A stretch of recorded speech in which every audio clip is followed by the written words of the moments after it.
Basketball, football, baseball. From Division I to Division III, it's time for College Sports Weekly with Don Macholis and Dan Underberg on the Wisconsin Sports Radio Network. Better than mine. I got a packed house yelling, bring them out, bring them out. I'm a hot girl yelling, bring them out, bring them out. All the dope boys yelling, bring them out, bring them out. Put the black day yelling, bring them out, bring them out. Mic check, 1, 2, 1, 2. You want to beat? All right, welcome in. Happy Saturday morning to you. It's College Sports Weekly. We are live from the Wisconsin Sports Radio Network studios, powered by the Potawatomi Sportsbook. Don Wachilis, along with the Professor Dan Underberg, Charlie Usen guiding this fine program here for the next 120 minutes as we make our way through the world of college sports on this Father's Day weekend. So we'll bookend this and just say immediately, so somehow I don't forget when Charlie's telling me to hurry it up and wrap things up at the end of the show. We'll wish everybody a happy Father's Day. Hopefully get to it once again, but happy Father's Day weekend to everyone out there. We hope the weather holds up. Hope you have a great weekend. Obviously, I know Chuck Arbedian preceding us was talking about the U.S. Open, so you've got that going on. Got some Brewer games, Indy cars up at Road America, so it's a busy weekend, and hopefully, again, everything holds together and that everybody enjoys themselves here over what, again, should be an exciting – it's one of those sporting weekends, Dan, that I think offers such a variety. That's what makes it special. Between golf, Indy cars, the Brewers, just a lot going on. World Cup and the College World Series hits its finale beginning today. We'll talk about that in a little bit. We're going to get to the Sorsby case because I think finally we can put this thing to a close after what took place this week. We've got the NCAA now proposing a financial structure moving forward since the bipartisan bill has cleared committee and will now head to the Senate floor. We've got UW Green Bay extending the contract to Doug Gottlieb. We've got the NBA draft coming up.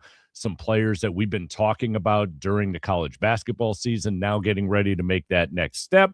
And then also want to get at some point towards the second hour about the Wisconsin Badgers. Definitely have upgraded, I would say, their ability to recruit this season in compared to previous years under Luke Fickell. And the worst part about it is, for me, is that we've been clamoring for, more things to take place within that Badger program to take that next step. But then I also look at where we're at now with recruitment when we're dealing with high school students. And as good as the Badgers have done, and again, we'll get to this later, but it's like we got to pump the brakes a little bit because under the current state, you can sign and say, yep, I'm coming to Madison. And then a few weeks prior to actually having to report, suddenly, as we've talked about, other people, other colleges step in, and somebody you were really excited about seeing wearing the red and white suddenly is going elsewhere. But we'll get to that a little bit later. So let's get to this Brandon Sorsby thing, which, Daniel, we can finally, I think, put this thing to bed a little bit because the case wrapped up this week. And it was interesting to see what the Big 12 did, because the Big 12 did a little rope-a-dope on Texas Tech and the Attorney General for Texas in filing in the middle of the night, an injunction that really stemmed from Ken Braxton's letter a week ago, the Attorney General for Texas, when he came out and said, listen, if you guys are going to attack Texas Tech, we're going to attack you. And so the Big 12, meeting with their presidents, their athletic directors, and then got their legal counsel involved. And their legal counsel came up with a unique way. They just said, hold my beer. Basically, right? And said, in essence, we're not looking for any sort of fines. We're not looking for any sort of money. Go right down the line. Here's all we're asking from you, that being the federal court. We just want to be able to do what we know we can do, which is enforce our laws. And by going to a federal court, it doesn't matter what the Texas Attorney General said, because the federal court is going to trump whatever the state law is. Boom, done. End of story. Sorsby meets with anybody who's anybody at Texas Tech Right. on Sunday. Mhm. They all unanimously support their QB. And then overnight, this filing comes about, and suddenly 24 hours later, Brendan Sorsby is going to enter the supplemental draft if the NFL will accept him, because you still have to file in order to be a part of the supplemental draft. I've Right. learned more about the supplemental draft this week than I ever had anticipated, but suddenly he's gone. Yep. This thing is done, and kudos to the Big 12. It's a shame they had to go to federal court and file an injunction to do what those schools had volunteered to be a part of that conference and those bylaws, and all they were going to do is enforce those bylaws. But they took a very, very courageous and curious step as far as the Big 12 goes in order to go to federal court, play their trump card, so to speak. That might not be the correct term in this day and age of political science. However, it worked, and now we can move on. I've got it right in front of me. So, and I'm reading this from Yahoo Sports. Let me get the byline right away here. Let's see. Ross Dellinger put this out right away, right after it fired off. The league made 3 main requests to a federal judge, just reading this straight from the story: grant an injunction to allow it to exercise its First Amendment rights to invoke its authority under the bylaws. Okay. Yep. So allow us to do that. Okay. They're just kind of setting it up. You can kind of see this go through. Dismiss Paxton's claims that any sanction is an antitrust violation. Okay. And grant the right to penalize a member school for violating the Dormant Commerce Clause. And that's that little thing right there is fantastic. And the Dormant Commerce Clause, which prevents state governments from enacting laws that impact competition or commerce across a variety of states. So basically saying, no, wait a minute, there's already a law in the books. You can't do this. And once they saw that, and they knew that it could be applied to this particular case, because when they're talking about commerce or competition, that wasn't initially designed about football or any other sport, but it applied. Mm-hmm. And suddenly the Sorsby team had nothing left. Texas Tech had nothing left. They couldn't do anything else. So whatever that law firm made, they got their money's worth on that one. And that was worth it.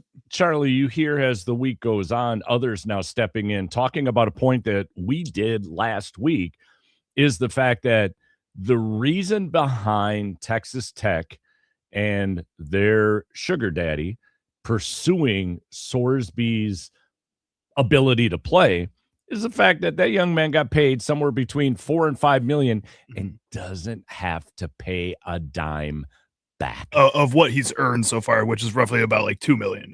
Well, yeah, there's some reports out there that they gave him the check had already been cashed. Well, and what are the odds that Texas Tech paid for the lawyer fees and everything for him? Absolutely. What are the odds that Texas Tech did all this other PR work that cost them money too? Like, there's a lot more behind this for Texas Tech yes. than I think people are giving credit to financially.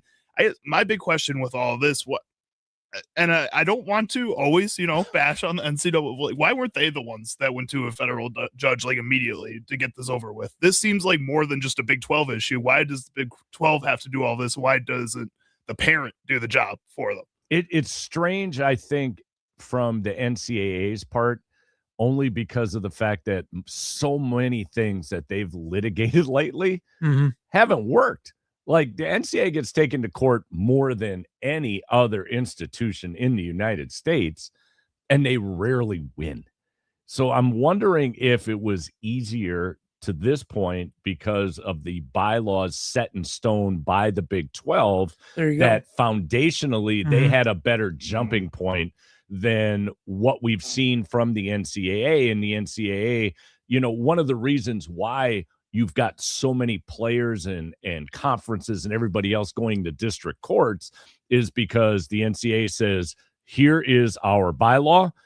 But then a judge in Alabama says, no, and then a judge in Minnesota says yes. And the inconsistencies is where I'm going. And it's because of the number of inconsistencies that exist as far as rulings have gone with the NCAA. I think the NCAA was all in on the Big 12 and giving them the opportunity to pursue it first. And the NCAA also on Monday filed an injunction in court trying to expedite what would have been that hearing that we laughed about last week, which wasn't going to happen until after the football season, trying to move that up. So the NCAA was involved. I just think it came from a stronger position when the Big 12 did what somebody they did. who's a little closer to Brendan Sorsby in that situation. Yeah, I guess that makes sense to me. I just worry that, again, if you have to constantly be doing that as NCAA, backing the smaller conferences that I guess that you're the parent of, in my mind, is something you said. You said that they are losing when they get taken to court. Why, like the NCAA, I guess, and this is them doing that through the Big 12. It's a step towards that, but again, just fight fire with fire. On all these cases, it feels like you should be able to have some kind of grounds on your side of things to take the player to court. And so I know you don't want to do that because then you're taking players to court, and that's a problem too. But if the players are taking you to court, why are you just letting that happen and not fighting back a little bit? Because of the regionality and the reason behind how Texas Tech got Sorsby's eligibility back to begin with. We're fighting these things in regional court. And Dan, what I think what made this so special was the fact that Texas Tech was taken to federal court, that the Big 12 went the next step up, and the federal jurisdiction, obviously covers across the United States, as opposed to just having, in what Texas Tech did, their AG kind of fighting for what takes place in Texas. This regionality component, I think, is why the College Sports Protection Act is so important, which got out of committee this week. Yeah, I think the other part too is keeping it within the Big 12 family, getting your house in order, because again, like anything with the law, there's precedents beyond just legal matters. There's precedents in terms of how the NCAA wants its conferences to handle certain things.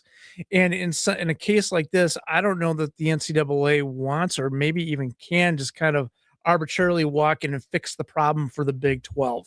I think the Big 12 had to go in there and do it. I wouldn't be shocked if the NCAA looked at the conference commissioner's office and said, this is a you problem now. We've done what we can, and that there were attorneys kind of trying to wrangle and trying to figure their way through this mess. To me, this is like a walk-off home run for the Big 12, and you were losing. You were down by 2. There was a man on second, and someone with 1 count left was able to jack it over the fence, and that was the end of the ball game. Because if that wouldn't have worked, what else do you have? There were no more recourse left. So I just think, yeah, it had to be the Big 12 that did this. This is all in retrospect. I wasn't expecting it when it came out. I couldn't imagine what was going to happen. But again, it was just it was a really, really brilliant strategy to make this work with a law that was on the books for quite some time, able to apply it in an area that they had never conceived of before. So here's 3 things that I think I don't know. I think we can agree on, and maybe not. We'll find out what happens here in the next couple of minutes as I throw them out there. But number 1, if as players and institutions, as universities, are all clamoring for, we need boundaries, we need parameters, we need enforceable rules, this thing is getting out of line. Maybe not so much the players, more the institution. Then you got to follow them. Like I kept hearkening back to, we keep getting, this is crazy. We're spending this amount of money and we have no rules. We have no parameters. It's the Wild West. But then when there are rules in play, we run to court to get our way. We don't, it's not good for us. So now we're going to run to court. So you can't have it both ways. It's either you want rules in play, and then you're going to abide by them. And then if you don't like the rule, when you have one of your glorious conference meetings at some posh resort, whether it's down in Florida or California, then work on changing the rule. But if you want rules, they have to be abide by. And then you can't run to local court every time somebody disagrees or goes against what it is you're trying to do. Okay, this is a big stretch, but I'm going to go with it anyway. It would be as if, as a parent, since it's Father's Day weekend, dad lays down the law, and what does the child do? Runs to mom to get their way.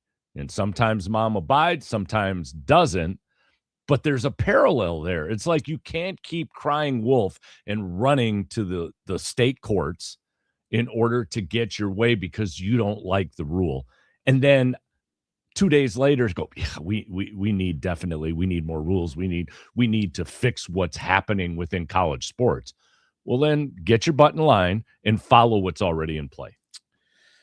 Huh. So I will go back.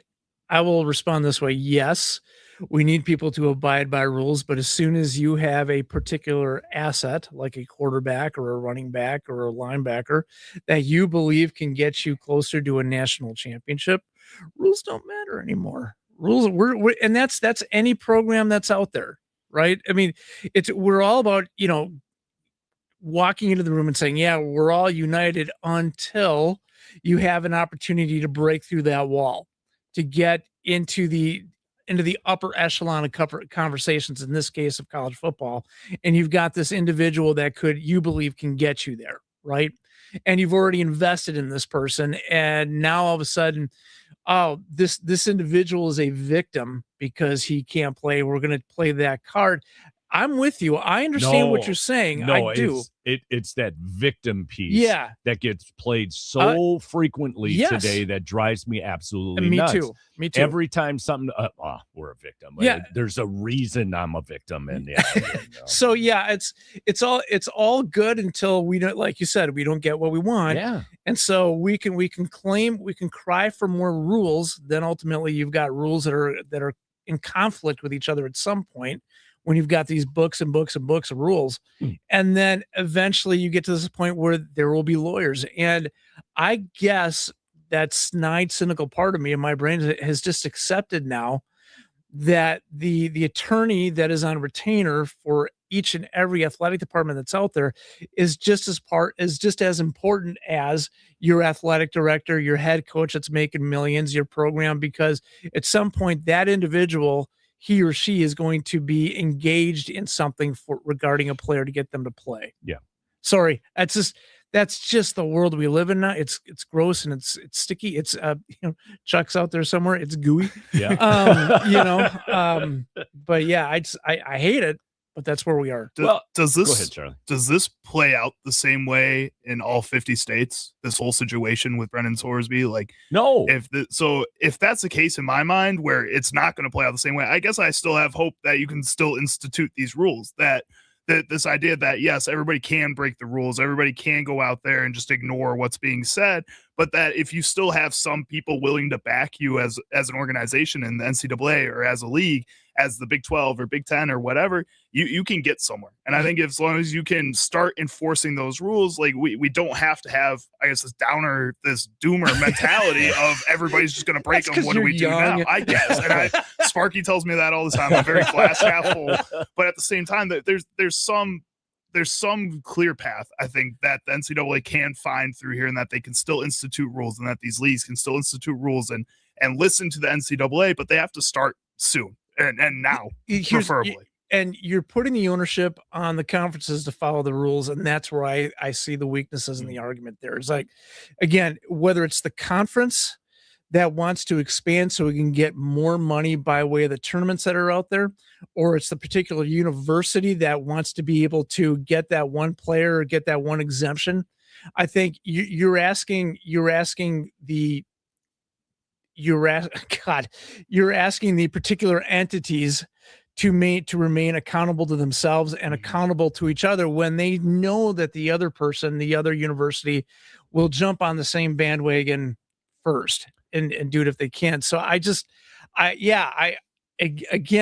glass half empty on this one. You're glass half full. I think that's great, but I just don't see this changing. the idea of then, and we're going to get into this in the next segment, this federal component that's being proposed right now. I think that's what becomes extremely important, because then it provides the NCAA with some teeth again in a couple of areas, not in everything, but in a couple of areas that they can then enforce from the East Coast to the West Coast, from north to south, however you want to measure, our fine country in.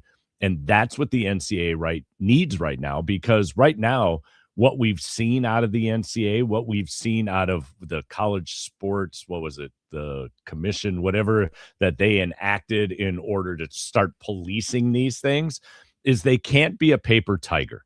And not only can they not be a paper tiger, but they've got to expedite some things. Dan and I, we jokingly laugh when the NCAA used to put sanctions on a team for a recruiting violation or an eligibility violation, that there is some poor eighth grader out there right now who will get recruited by a university who will have to incur the wrath of whatever that sanction is. How many times have we seen teams that have been, you can't go to the postseason, or we're going to take your banner, whatever the case may be, and it comes 5, 6, 7 years after the infraction.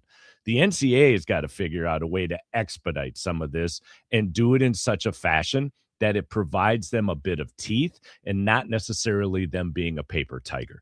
Because right now, I think that's what a lot of universities and conferences think of the NCAA, which is why they go run into these local courts, these state courts, in order to get their way. That becomes a huge hurdle. I know we got to get to a break. Before we get to the break, Dan, I'm telling you, I laughed out loud reading this because I thought of you. And this was either last week or 2 weeks ago when the whole Sorsby thing was coming down and everybody was getting on their high horse and saying, we're not going to play Texas Tech. And you were like, come on, stop it. I remember that line it was yesterday. I absolutely said that. Yeah, it was crazy. And who dropped Texas Tech off their schedule in women's volleyball? Michigan. And I thought, of all schools, the paragon of pride and doing it the right way. Most upstanding Michigan. University. Yeah. Of all schools who haven't had any issues with following any sort of rules, especially in the world of football. They're changed. Okay, I'm sorry. We have to give them the ability to move forward, that they've cleansed. We don't. They've cleansed themselves, and now they are the school of righteousness. They're no Michigan State, right? They're no Michigan State.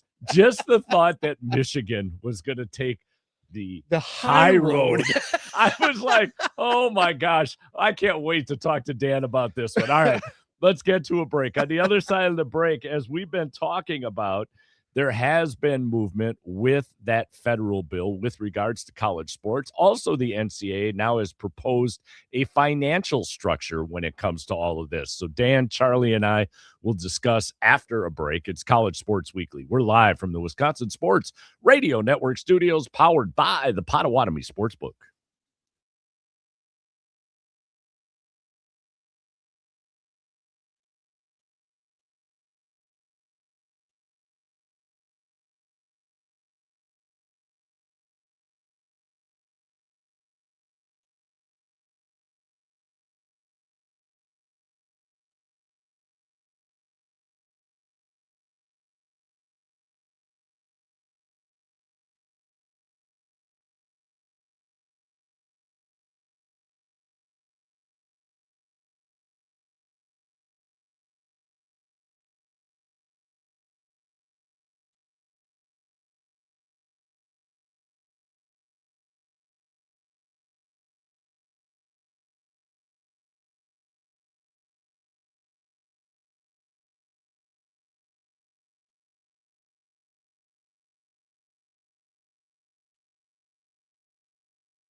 All right, welcome back in.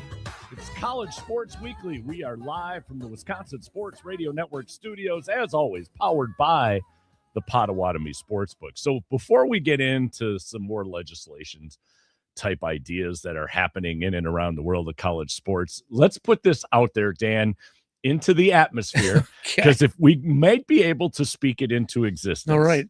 So this is all coming from the fact that after having the ability to go see Garth Brooks on Wednesday night and being stuck in traffic on the way home with a shuttle it was not the shuttle's fault by any means.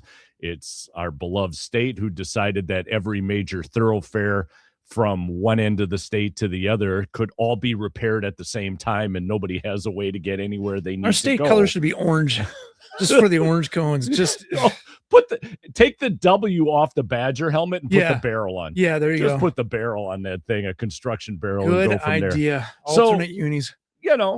Has it's happened now for many, many years, as you start to get a little long in the tooth, you got to hit Taco Bell on the way home. You just do.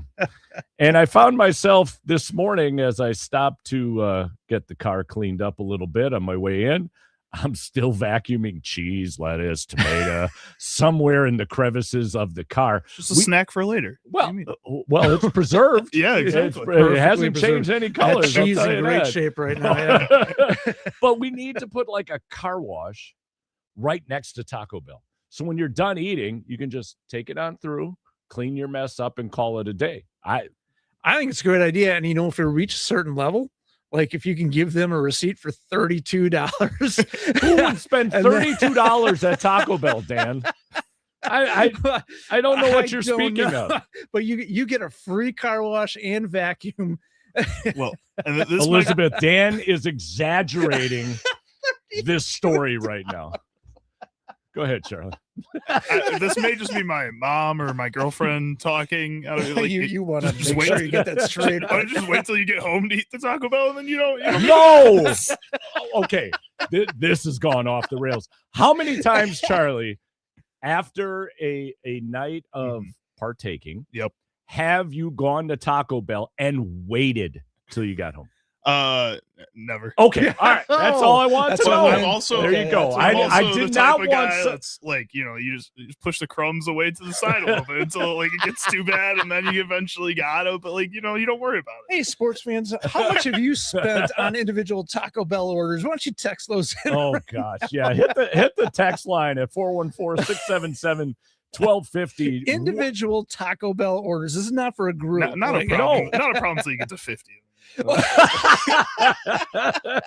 right, let's put this thing back on the freeway here and talk about some of the things that again occurred through the week. So the bill that we've been talking about, the Cruz Cantwell bill, the Saving College Sports federal legislation, has now gotten out of committee and will make its way hopefully at some point here to the Senate floor. It's got to move a little bit quicker as far as that component goes, because we're getting towards midterms. And once these individuals that reside within the Senate go back home to campaign, this thing will sit on a shelf for quite some time. And so in my mind, you got a month. Okay. Within a month, if you can't get this thing done by, we'll say, the last week of July, we're going to have this issue we keep talking about will just continue and may get worse. So the legislation, again, will grant antitrust protections around transfers, eligibility, and the compensation cap. Again, three elements that I think are worthy of protection at this point by the federal government, because we keep talking, Daniel, about making sure that we could move down a path in which the players become employees, and we can negotiate and we can do all of these other things. But that particular path, if not thought through thoroughly, is a minefield that I don't think a lot of conferences or university presidents want to go down, because now we start talking about health insurance, potential unionization. There's all of these elements that come into play that I don't think many people think about if you decide to go that route.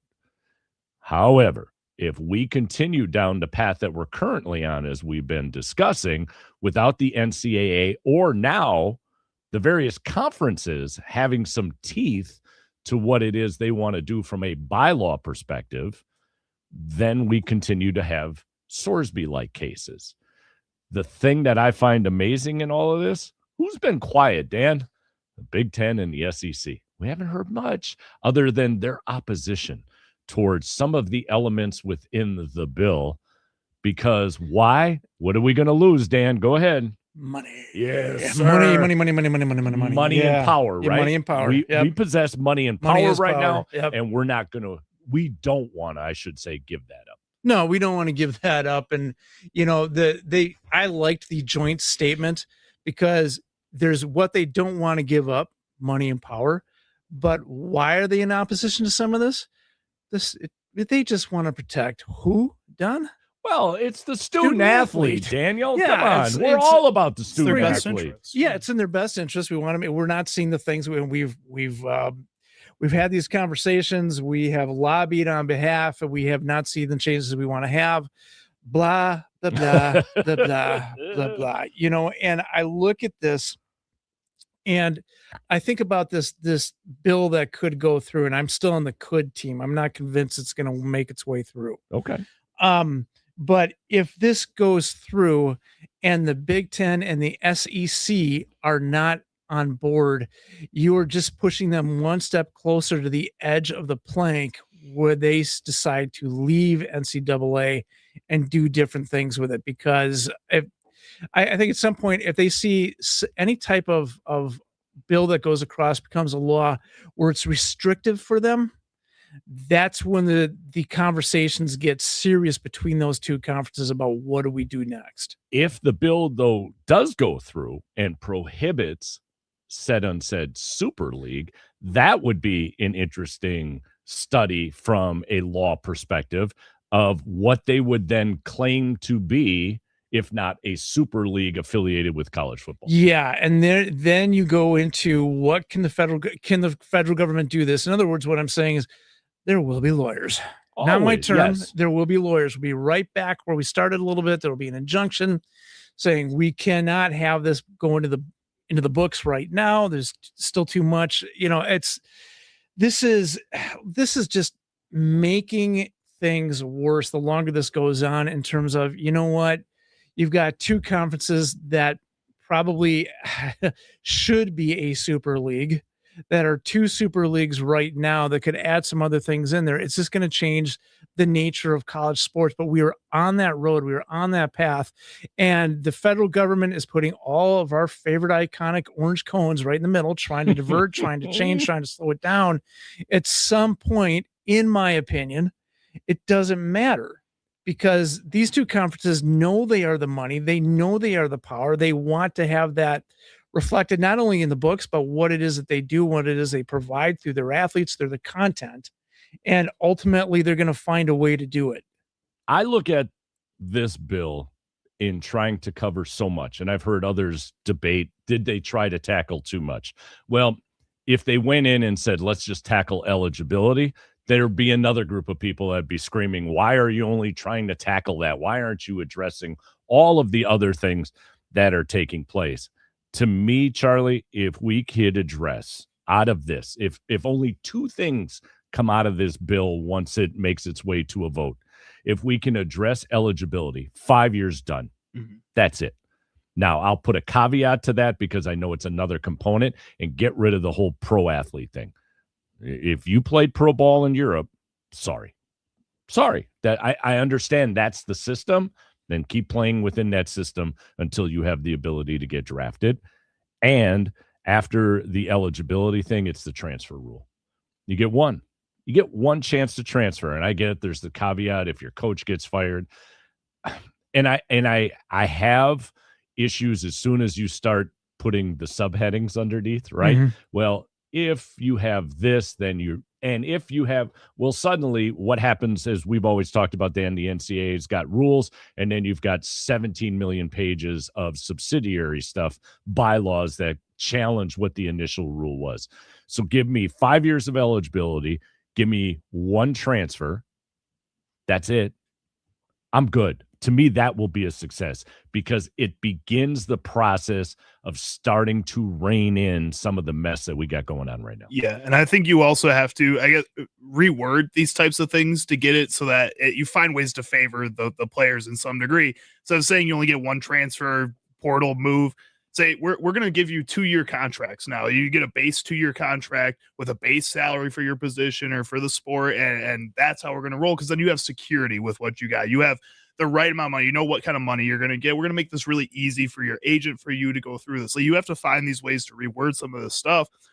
Do you think that the Big Ten and the SEC are as bold with their opposition on this type of stuff? If UConn wins the men's basketball tournament, if Miami wins the national championship over Indiana, and Michigan loses to UConn, like I said, do you think they're a little less on the verge of the Super League that we're talking about? Because now all of a sudden you have the ACC, you have the Big East getting championships instead of the Big Ten or the SEC. No, my opinion on that is that no, I think it actually pushes them further because they all want those national championships, and the ACC sneaks in there. And granted, you can see that with basketball easily, that part. But when a Miami gets in there, a good program, I love to besmirk Miami, don't get me wrong, but in objectivity, they're a good program, right? But then you've got all these billions of dollars invested in these other programs that are in these two conferences. And if they're not getting their hands on the money that's associated with the national championship, then they are going to want to fix that. And how do you do that? You invest more into your programs, more into your players. And I think that actually pushes them closer to getting, into that Super League and fighting for it, where what they can do is hey, Miami, why don't you come play with us? You're going to get all the benefits in doing that. Hey, Duke, why don't you come play in this league? And okay, we'll throw you a bone. You can let your football team play too. That kind of thing. So I think, again, I love how you're glass half full. I am not there anymore. Yeah. I just think that the more you try to restrict through laws or other means where the Big Ten and the SEC can't become what they want to become, you're just pushing them closer to that point of no return where they try to do it anyways. Which is why I kind of went with the simplicity of those two things. So it doesn't get mucked down in a whole lot of legislation that it's clear cut, right? You got 5 years, you got one transfer. We're done. And I'm getting to be the glass half empty guy as well, that we put too many caveats in about, well, we need another year of eligibility because so-and-so had the sniffles and only played 3 games the previous year. He needs that, or she needs that extra year to prove what? I don't understand why suddenly athletes have gotten the pass that no other student does. No other student can walk through the hallways of a university and say, you owe me an extra year to better prepare me for whatever position. Oh, yeah, and by the way, get me that position as well. It just doesn't happen anywhere else but in collegiate sports as it stands right now. So it's going to hurt at first. I think there's going to be a line drawn in the proverbial sand that, some people are going to be on the short side of things. But somehow this thing has to get back together. Before we get to break, the NCAA has proposed a new salary tier when it comes to Division I athletes. Dan and I will get into this more a little bit next week, but I think it's an interesting turn. I think the NCAA, to your point, Charlie, and what you said earlier about the NCAA stepping in and being the parent, I think they're feeling a little more emboldened after what happened to Texas Tech when they went to the state court, and then the Big 12 again trumped them by going to the federal court. And now we're starting to see what could be some federal legislation come about.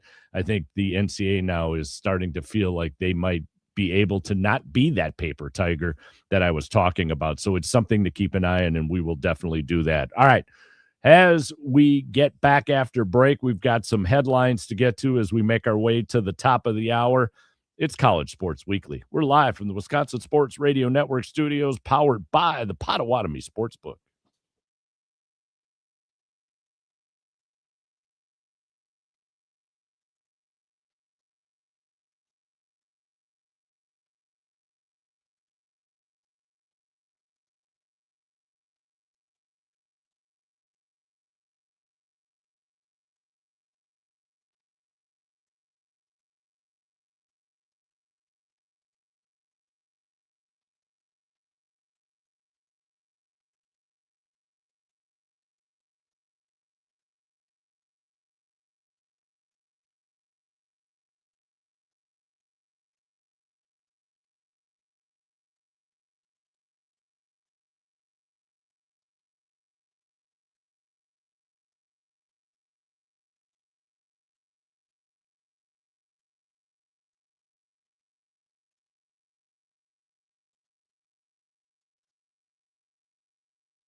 right, welcome back in. College Sports Weekly, live from the Wisconsin Sports Radio Network studios, powered by the Potawatomi Sportsbook. Thank Mountain West QB for checking in and leaving us a good morning message. So good Thank you, morning sir. right back to Yep. you.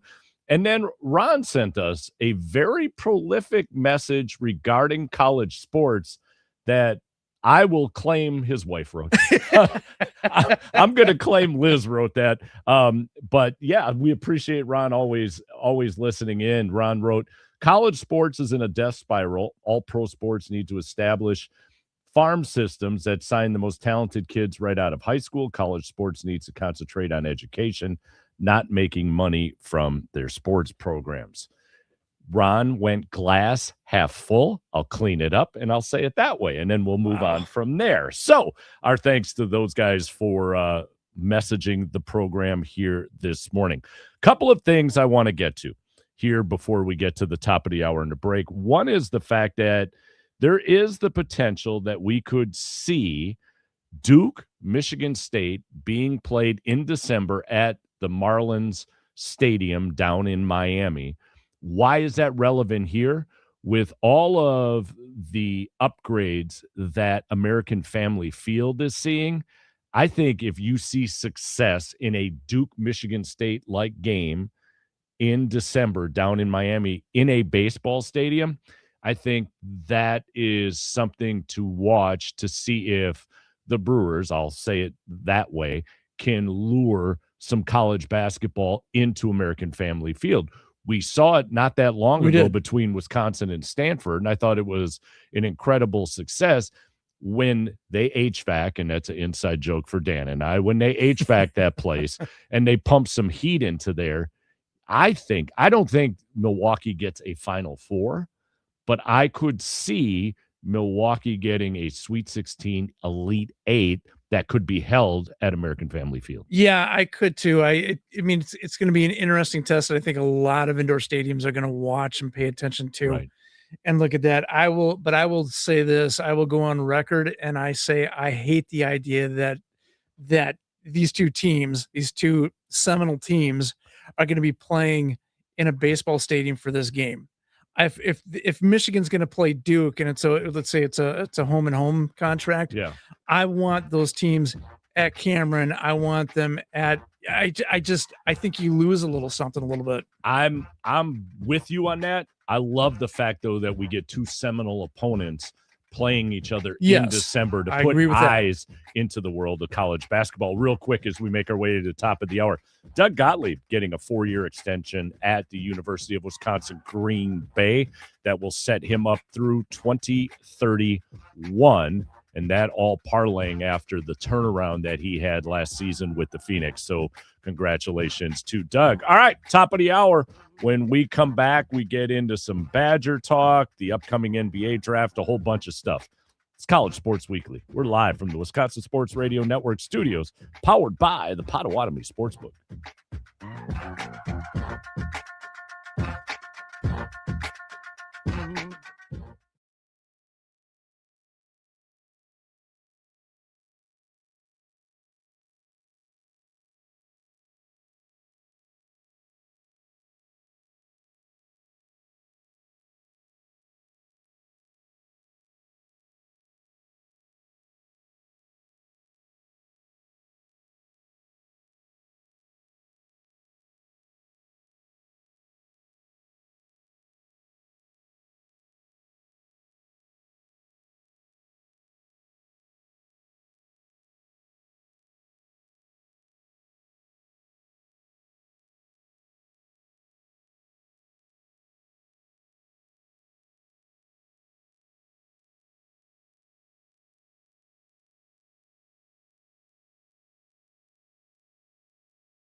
basketball, football, baseball.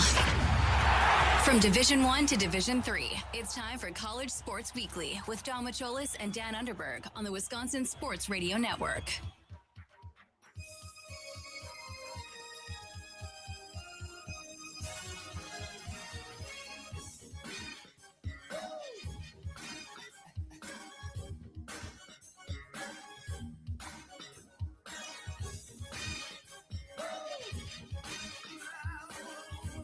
All right, welcome back in. College Sports Weekly, hour number 2. We are live from the Wisconsin Sports Radio Network studios, powered by the Potawatomi Sportsbook. Once again, want to wish everybody a happy Father's Day weekend. Quick congratulations. Let me get this out. Willie Burwanger, Aubrey Cook, and my friend down in Indiana. I don't think Elena is listening down in Indiana, but Elena Riggins, 3 graduates of the class of 2026. And to everybody out there in the class of 2026, congratulations, whether it's high school or college that you've graduated from. You know, a couple of kids there that I mentioned, I look at and I go, we're going to be all right. For as much as we see the world ending on social media, I see those 3 and others and go, yeah, we're going to be just fine. So congratulations to them on their accomplishment and what holds for their futures. Can't wait to hear some of those stories as time permits, making our way over the next few years. That sounded very doomsday-like on my part, didn't it? Yeah. Boy, when that came when that came out, I was like, ooh, that man, I put myself in a position there. Feels All right, sad. pivot, as somebody on Friends once yelled. Time to pivot. Let's talk about the NBA draft, which takes place this Tuesday, and draft coverage will happen here on the Wisconsin Sports Radio Network. Brandon Snide, Brian Butch will be on the call from 6 to 9, looking at every single aspect of this upcoming draft. I think it's interesting in the fact that we've got a number of storylines. I think that happens each and every year with the NBA draft, but I think this year there's some things that will be interesting when we get to the first 3 picks. We'll get to that in a moment. But Nick Boyd, coming off of a fine season with the Wisconsin Badgers, is eligible here to be drafted. And for many, it seems as if it'll be a second-round pick for Nick Boyd. What do you think a Nick Boyd would do in the NBA, Dan? I mean, I watched all of those games, obviously, with the Badgers, with that left hand, his speed, and it was one of those things that we talked about. As soon as his speed and the tempo of the team kind of coincided, then the Badgers were off and running. The one thing I heard consistently from a number of coaches, scouts, and when I say heard, I'm talking about reading, listening, whatever the case may be, was, Nick was left-hand dominant, which is a little bit to the opposite of what we find in most college and in pro games. And yet there were a number of scouts and coaches said that we know he's going to go with his left hand and we couldn't stop him. I don't know if that translates to the NBA. Like, that handle's got to get stronger on the right-hand side for it to translate to the NBA. You can get away with it at the college level. I don't know if you can get away with it at the pro level. And I have no idea what his transition has been from college now heading into the draft, if that is something that has been enhanced. But I think it's one of those, for lack of a better way of saying it, Achilles heels that I think we're going to see on the crawl space when he does get drafted. Yeah, I think he's got an opportunity to have a career in the NBA. I think what he's going to have to grow in terms of discipline. You can't coach speed. He's got an incredible level of speed. He can cut into the lane, but once you get into the lane in the NBA, it is a completely different experience than what you're trying to do against most teams in college basketball. And so, learning how to pick your shot, learning how to probably distribute the ball a little bit more, but he does have NBA gifts, and I think it's going to be up to him and to, quite honestly, the team he's with. Can you develop him to be that guy that, that 6 or 7 off the bench, or the guy that can give you some spot starts? Yeah. And there's no real loss in production for your team. he can do it. But if there's like anybody in that level that's going to be drafted in the second round, you see guys that have to commit to developing themselves, and Nick's going to have to be one of those guys that does that. And Nick is one of those guys, Charlie, who had such a strong mid-range game that the way the NBA is played now above the arc, I think there's another facet to his offensive skill set that he's going to have to put on the table, because again, that coming off the dribble, pull up, shoot, mid-range, he was deadly. Can he now do that from beyond the three-point line in the pros is something that I'm sure scouts, coaches, and everybody else has examined. Definitely, but I also think what you saw, especially throughout this last playoff run for the NBA, is that a lot of teams are starting to bring back that kind of quick mid-range shot in order to draw these defenders closer back inside the arc to open up the three-point shooting. So if he can be on a team where they have multiple three-point shooters around him, where he can go out there and help draw attention towards the middle of the court to open up those guys on the outside, a playoff caliber team is going to look to that as an extremely valuable skill. And those are going to be the teams looking for a guy like Nick Boyd, who is a more veteran player throughout his playing career so far, and that they can use that and add it to a lineup that already has a lot of other guys that understand the system.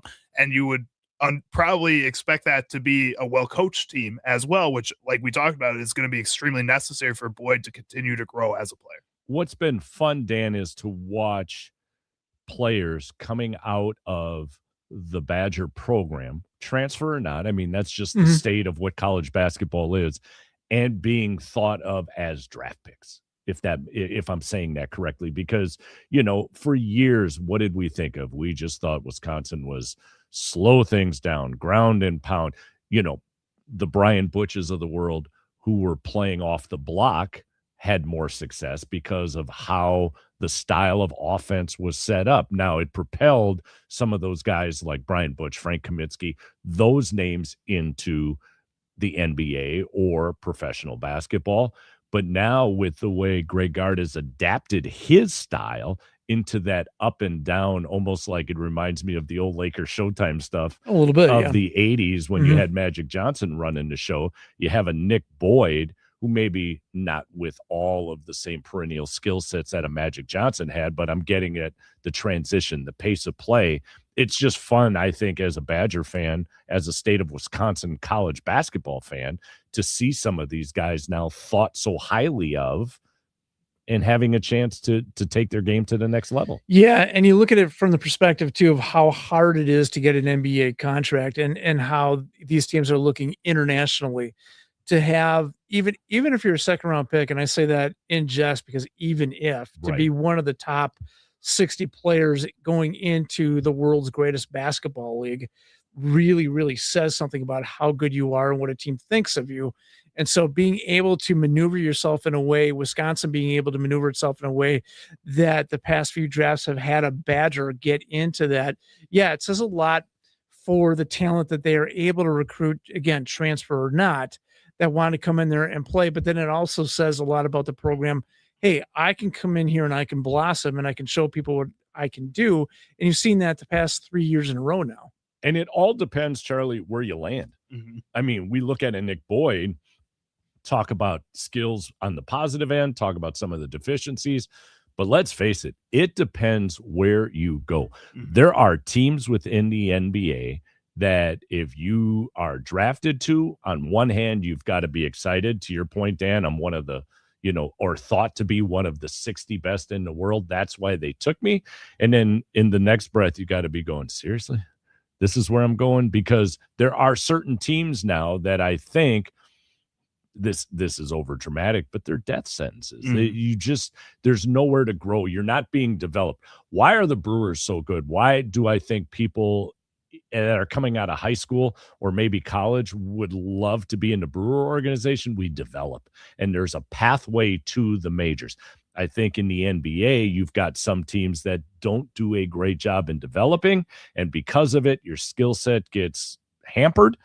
And when it doesn't grow, next thing you know, you're out looking for a job like any of us. Right. And I think the benefit you get as a young player, at least if you're not going to be developed in the NBA, there's a lot of opportunity in the NBA right now because of how just wide open the league is in general.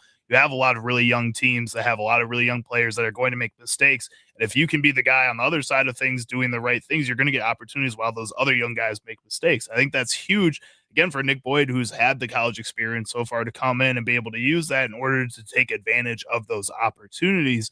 I also think, to your point of, being one of the top 60 players, does that hold as much weight when, there's only 90 players putting their names into the draft, and then you feel like, I was better than these 30 guys. Like, does that mean the same as it did 15, 20 years ago? I would say yes. I would say yes, simply because of the fact that you are still the 1% of the 1%. I mean, even if we go to the NFL and you're the last guy drafted, you know what? I got drafted. And you get a cool nickname, Mr. You Irrelevant. get Mr. Irrelevant, you Mhm. get the parade, the whole 9 yards, but I still got drafted. Now, that doesn't mean I want to hang my hat on that, Right. but there are probably, Dan, millions of people who had played at whatever level, if we're talking football, basketball, baseball, that would have loved to been in that spot to say, I got drafted. And it's harder now because, like, you're talking 15, 20 years ago, there were more rounds Right. to get into the NBA, and just they were more intentional about, at that point, maybe finding that diamond in the rough. Now you really have to prove it. I think it does. Yeah, it really means something to get picked in those first 2 rounds, because those other options aren't out there anymore. And then there's still free agency that's left. So Mhm. I think there's a way to really feel, unique about getting into that level. And it's, when you look at the NBA draft, has changed so much, not only just because of, how they do it, but again, I'll say, I don't think there's been any other league out there outside of, well, okay, maybe hockey, where you intentionally look now overseas. You try to find the most NBA ready or NBA upside you can, and they will go anywhere to find that particular individual. It's much harder to be that domestic player and assume that you can get one of these contracts. I think that's a great point because of how global the NBA has gotten. The fact that from a domestic standpoint that you were still considered, when you've got the Wembanyama's of the world and the Giannis's of the world that are coming from the other side of the pond. I just think being drafted is something you can hang your hat on. So the order goes Washington, Utah, Memphis. Okay, so I talked about a couple of places that you might go to end your career, maybe. It feels, when I think of Washington right now, and they're trying desperately to change the narrative They are. of what the Wizards are, but Washington, the Wizards right now remind me of back in the day in our youth, Daniel, when people would think of Tampa Bay and Green Bay when it came to football. There were a lot of, players back in the day that if you go into Tampa Bay or Green Bay at that time, you were going to purgatory. It's like going to Siberia and Russia. Punished. You're being Yeah. punished, right? And Washington feels like that right now. But again, trying to change the narrative. So Darren Peterson, AJ Dybantsa, I always mess his name up, so I'm just going to stop there, and Cameron Boozer are the 3 that most, just about all, think will be the first 3 taken. What the debate then becomes is who's going to go first. And I don't hear AJ's name thrown out there a lot. I hear more of the Darren Peterson, Cameron Boozer discussion taking place. Now, we've talked about this, Dan, on College Sports Weekly with regards to Darren Peterson and playing at Kansas and not necessarily always being available. And there were times when Bill Self, would stand in his corner and defend him. There were times, where I think Bill Self was getting a little on edge, not knowing why suddenly a Darren Peterson was checking out. Now, we can say that he didn't want to be injured because of the fact that he knew he was about to get his payday as potentially the number 1 pick. He was highly touted. Maybe the pressure was too great. I think there are a number of storylines that may detract Washington from taking what is one of the most talented athletes in the draft. But I think the headspace is where the questions are coming in with regards to Darren Peterson. Well, Darren Peterson, like at the height of that issue over the course of those 2 or 3 months, it was part of the conversation. the issue was always, oh, Darren Peterson's a really nice kid. He does, he's about his team. Just they tried to kind of respin the story a little bit from a Kansas perspective and from a Darren Peterson perspective. That's great, but just because he's a nice kid does not preclude him from thinking about his future in the NBA and say, yeah, I think I'm going to pull out of this game. We're going to lose, or, I'm not feeling it today. I don't want my draft stock to go down. I think it was a very intentional and strategic decision on his part to kind of pull himself out of those games, because he was looking at Kansas as a temporary stop, that he knew he was going to get into the NBA. He knew he was going to be a high round draft pick. So great that he's a nice guy, but he made the decision to go to this high level program and then effectively use it for that 1 year to make sure he can get to that next level. All right. I mean, I'm surprised it doesn't happen more, if I'm honest with you. So it's kind of what John Blackwell's doing. Yeah, right. Yeah. So go ahead and draft him. It is a headspace issue, though. That's really what they're asking themselves about. All right. And let me ask one more thing.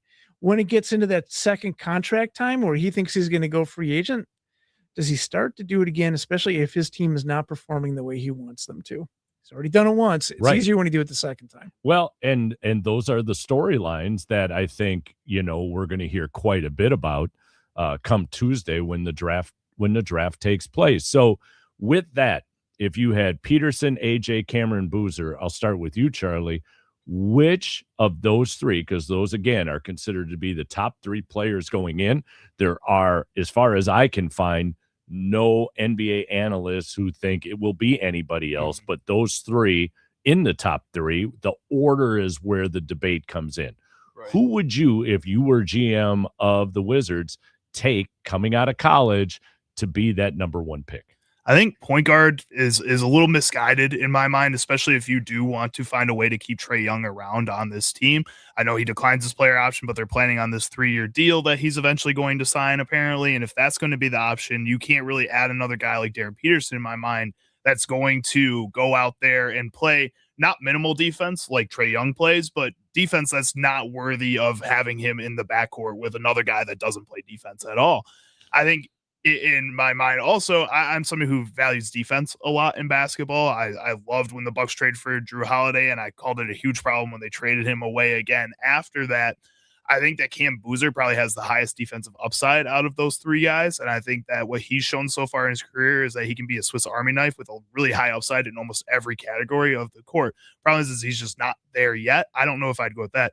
Dibansa's got to be the guy for me. I think right now what he's shown at the college level in 1 year, being one of the top-rated recruits out of high school in the first place, what he has offensively is superstar to me. And I think he has the frame to be a really good defender eventually. He showed flashes at BYU last season, but it just didn't really culminate in being that true good defender. I think with the right team, I think Washington putting him in a position next to and Anthony Davis, if he stays around for this year, could really teach him a few things. Dibansa would be the first pick for me. Davis is going to teach him how to get injured. So that too. That's what's going to happen.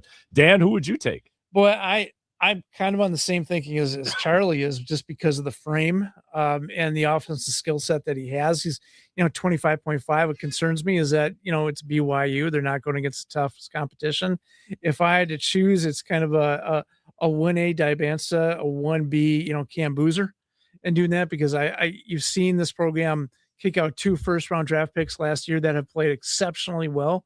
There's no indication that Cam Boozer can't be that third and do that.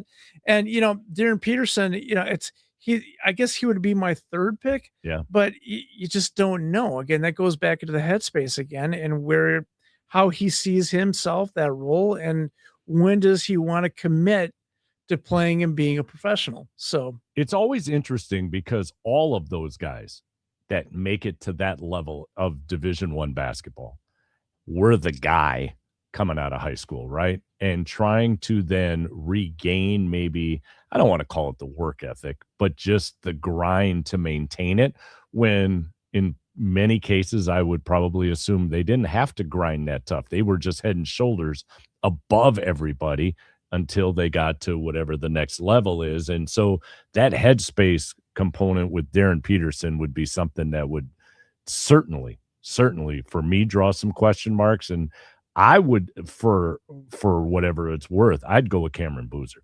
because to your point, Charlie, that Swiss Army knife component, I could put him in a number of different situations. I know the pedigree is there with dad and how he was raised in and around the NBA game. I give me Boozer all day long because I think he's the most immediate asset you could get that you could plug and play. I just think he's NBA ready as it stands right now.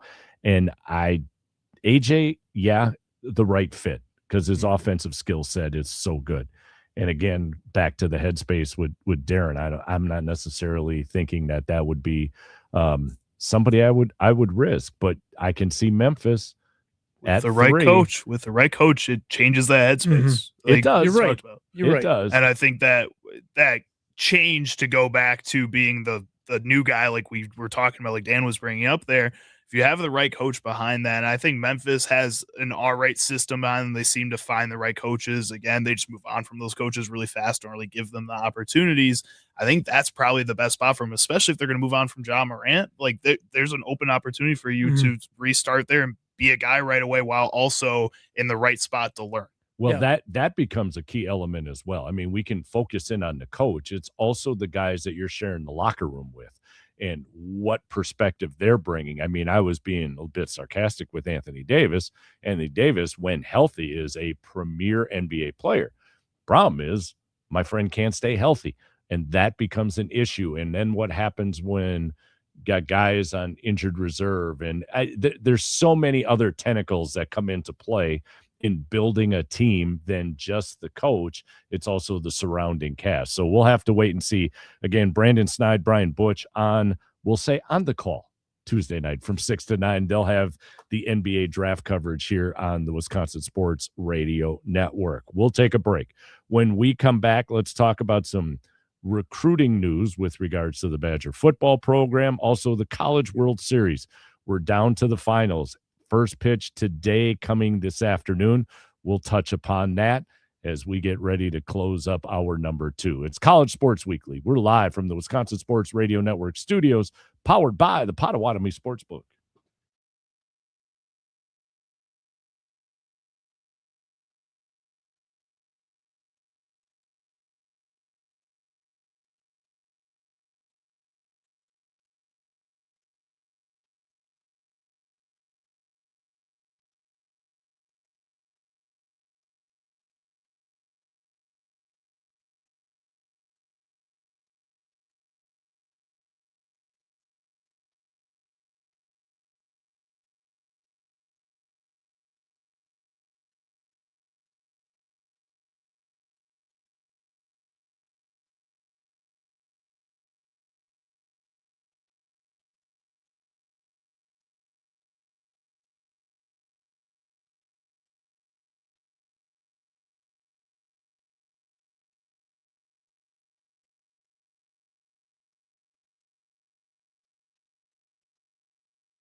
know me like that. Get back, you don't know me like that. Geek, I ain't playing around. Make one false move, I take you down. Get back, you don't know me like that. Get back. Nothing like a bunch of old guys bobbing their heads at Buddha. Welcome back. I'm still gonna be Hold on. Yeah. I'm sorry. I'm I'm sorry, Charlie. I can't lump you in with the old guys. You definitely aren't a part of that. It's College Sports Weekly. We're live from the Wisconsin Sports Radio Network studios, powered by the Potawatomi Sportsbook. Shout out to Paul in Caledonia listening in as he preps for a graduation party. It's that time of the year. Like if you have kids or neighbors or family all in that realm, now you're in that month of it's every week a graduation party to Or go a to. wedding. Or a wedding. Yep. That's true. And congratulations again to all those in the class of 2026. So a couple of things to get to here before we hand out shovels. First of all, let's get to the College World Series as we have hit the final two teams. The best of three will first pitch will take place this afternoon. North Carolina and Oklahoma. It should be, again, a great series. You're looking at a North Carolina team that fell early on to USC, in these best. They're really a best of three matchup. We can talk about, double elimination and all this other stuff, but they boil down to a best of three, even though in some cases you're playing maybe another team to advance. But UNC and Oklahoma, I think, will make for a heck of a College World Series, Dan. And I hate to wish this, so to speak, because it doesn't seem almost sportsmanlike, but I hope we get, whether you're a UNC fan or an Oklahoma fan, you win one, lose one. I want Monday night to be for it all. I want that, in this case, the game 3, which is the equivalent of a game 7. Yeah. I want that Monday night game to be for all the marbles, because I don't care what it is. Like, I don't watch a ton of hockey during the year. My wife probably just drove off the road and screaming, you don't watch any hockey during the year. And there'd be truth to that. But you get to game 7 of the NHL, the gold medal game this past year in the Olympics, both men and women. Those types of games where everything is on the line, there is no tomorrow, so to speak. I hate to root for it, but I want to see a game Monday night between these two teams where whoever walks away, you're getting the ring. It's a different energy, right? It just is. And that's the value of like the NFL playoffs, or what you see in the NCAA tournament and college football now, is that you get to that one game, in this case, the game 3, it's a one and done. That's it. There's no escaping that. And I love how college baseball has stayed to this. It's a 3-game series. We're not going to try to draw more money out of it. We're not going to try to do different things. It's 3 games. So you're still staying within the culture of baseball as a series, but you're not kind of trying to dip your hand into the piggy bank or somebody else's piggy bank to try to get more cash out of this. Is that on purpose, or is that because NCAA doesn't think people have the appetite for more of these games? Like with that, that's a good question. With the football tournament, like they know that people are going to keep watching and stuff. With the NCAA baseball tournament, I do think this year they did a really good job of promoting it better than the past few years. Like I was watching a lot more college baseball this year, especially throughout the tournament. But then you still get to this championship series. Are people going to watch beyond 3 games? That's a great point, Charlie. And I don't know what the answer is, but it'll be interesting to see after this year if they can parlay the success that they've had from a media standpoint this year into next.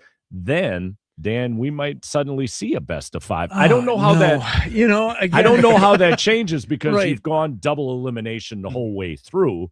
That when you get to the championship, do you go best of 5? I really don't know. But, the Pat McAfees of the world, broadcasting live from Omaha because West Virginia was there. I mean, he's being a homer. Fine. Yep. He's an alumnus. You have all the right in the world to do it, but it did bring eyes. It did bring another level to the College World Series that I don't think the College World Series has necessarily enjoyed in years past. It's been incredibly successful, right, Dan? When you go down to Omaha, you and I have talked about, we were trying to convince Sparky to send us to Omaha, and we could do the show from there, so we could see one of the final games. But they do a fantastic job in hosting the finals, where the difference this year, to your point, Charlie, has been the eyes from a television perspective.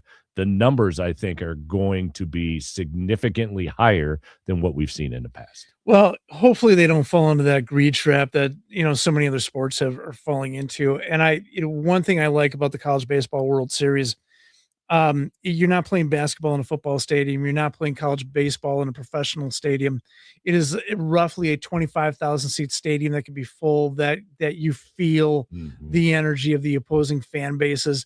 And it's not just tourists coming to go to the Final Four or something like that. It's really just, it makes it pure to itself, which is unique to some of the other sports that are out there, because baseball is knocking on the door of being kind of a football, basketball option.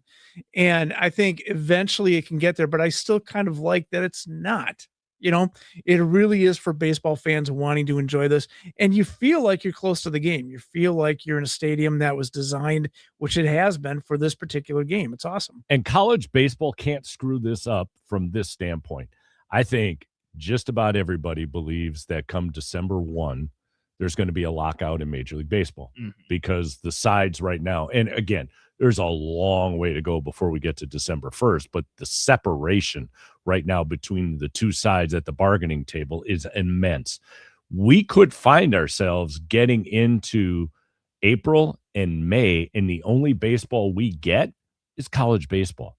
So take this and parlay it into the beginning of the regular season, the upcoming regular season, because you might be the only game in town. And that, again, Dan, should put some eyes on it and help this thing grow, because of all the collegiate sports, of the major sports, we're talking basketball, football, I'll throw hockey in there, and baseball.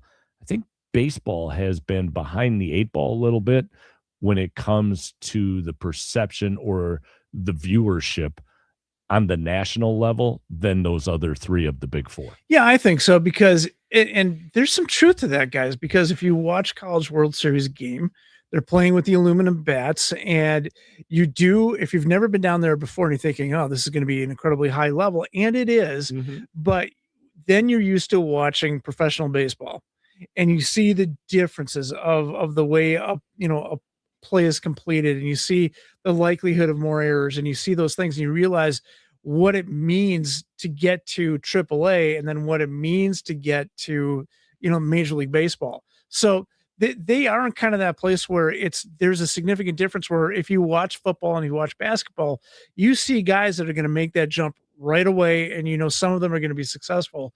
With baseball, they're still going to have to go through the crucible of minor leagues a little bit. There isn't one person that's going to make the jump straight to Major League Baseball, because they have to grow. So there is a little bit of a, they're not prime time ready just yet. They're close, but they're not there. All right. So Charlie, since Dan brought it up with the aluminum bats, and I hear this a lot on the broadcast, the king of ping, right? Because you hear that noise. Does the aluminum bat bother you when it comes to college sports? Because I can't speak for you. It takes some getting used to when you spend so much time watching, let's say, Brewer baseball, and then switch over and watch a college World Series or a college playoff game. It takes some getting used to. And not only that, there are times you watch some of those kids, as I like to call them, some of the swings that become home runs that would be nothing more than a mediocre fly ball in Major League Baseball. I have this love-hate relationship when it comes to the whole aluminum bat thing. I got no problem with more home runs. Like that's my favorite part of baseball, is watching these guys crack it, man. Like that's the best part. And it doesn't bother me. I think I guess I get a little confused on why they still do it, but it's not a problem at the same time for me. I think that at this point, to what Dan's talking about, I think you are starting to see some guys that are younger players that could make the jump right from college to the MLB. And you might totally see that if this proposal that the MLB put out, which the MLBPA hated it, they reamed it, they took it apart, tore it apart. But one of the biggest things was that they want players to spend 2 years in college before they get drafted into the MLB. They're no longer can get drafted as a high schooler. And I think if you have these guys going those 2 years into college, you'll get that shot for them to then take that jump to the MLB immediately. And I think if you do that too, at the same time, if that's going to be the case, you also have to get these kids acclimated to wooden bats sooner too. You have to get them acclimated to kind of getting set up for the league if you are going to expect them to make that jump then to the major leagues a little sooner than they had in the past. So I guess if you're going to do all this, if you're going to connect MLB to college baseball, you have to set some kind of, it has to be the same. You have to be in the same kind of path moving forward there.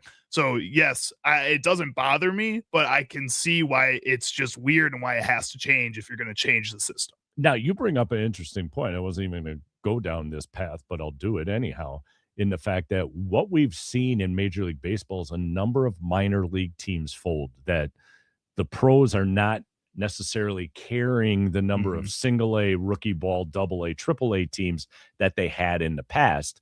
So I think what we might see from scouts at the major league level, because the opportunities now to play minor league baseball aren't as great as they were a couple of years ago, we may start to see more eyes focused in on the College World Series. And all you would need, tell me if I'm wrong, Dan, you need a couple of guys to get plucked, right? So if we're watching North Carolina and Oklahoma, and then suddenly in a month, we see a name that had a hot bat, a hot start on the mound, whatever the case may be, in this World Series game, get plucked out and thrown into, let's just use the Brewer organization, and already in double or triple A. Again, I think that might be something that the College World Series, college baseball in and of itself, could really parlay now with the fact that we're seeing less and less minor league organizations across the country. Yeah, I can see it, but it's got to be a special player. I mean, Paul Skeens did it. That was basically the path that he took, was a couple months in AAA, and then they moved him right up to the majors. Right, they did, but it was still a couple months, and right? he was a special player. Yeah, he was a special player, and that's where you have like a Miz, you have a Skeens, you have, and I see this happening more. Your hypothetical situation, I see that happening more with pitchers than any other position, where for some reason they are just a little bit more mature, like in terms of their game, right? They can paint the corners a little bit easier, and they have the ability to do consistently 98, 99 into the triple digits for pitching. Then you probably try to pull that kid up as quickly as you can, like a Skeens. But I think a lot of the other positions, I'll say shortstop or third base as a perfect example, where you've got to get used to some certain things. You got to get to a major league level and doing that. And regarding the aluminum bat thing, I'm with you. I don't mind more home runs, but I think for a lot of people that are out there, the aluminum bat takes away from the legitimacy of college baseball, right? And so they might be willing to do that to kind of get on board if it was wood bat. But then again, you're losing home runs, you're losing the watchability of the game. Wood bat can kind of give you what we saw when the Brewers were in the Vegas tournament or whatever it was, where you got 14-15 and you have those types of things, or the aluminum bat gives you that kind of experience. Well, let's do the old saying that I've heard, and I should be giving credit to the old ball coach at UCLA, but the name escapes me right now, where it says the answer is money, and then work your way backwards to the question. And that's why the aluminum bats. Yes, they're expensive, but it's an initial expense where you're not having to replenish wooden bats on a timely basis. A lot more companies making metal bats too that you can get sponsorships from. Absolutely. Can sponsor your teams. There's money behind it. So there we go. We start with money, and then we work our way backwards to the question. Here's one interesting little fact before we get to a break. All 6 starting pitchers that have been used in the College World Series by their respective teams were kids who were all recruited directly out of high school and stayed with that program. In a world of transfer portal mania, it's interesting to see that you've got teams that have been successful in recruiting pitchers, and then developing them within their own program, and to see the kind of success that we're seeing right now. On that note, let's take our last break of this Saturday. When we come back, we'll hand out some shovels. We'll do it next. It's College Sports Weekly. We're live from the Wisconsin Sports Radio Network studios, powered by the Potawatomi Sportsbook.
know what? I want to shovel the funk.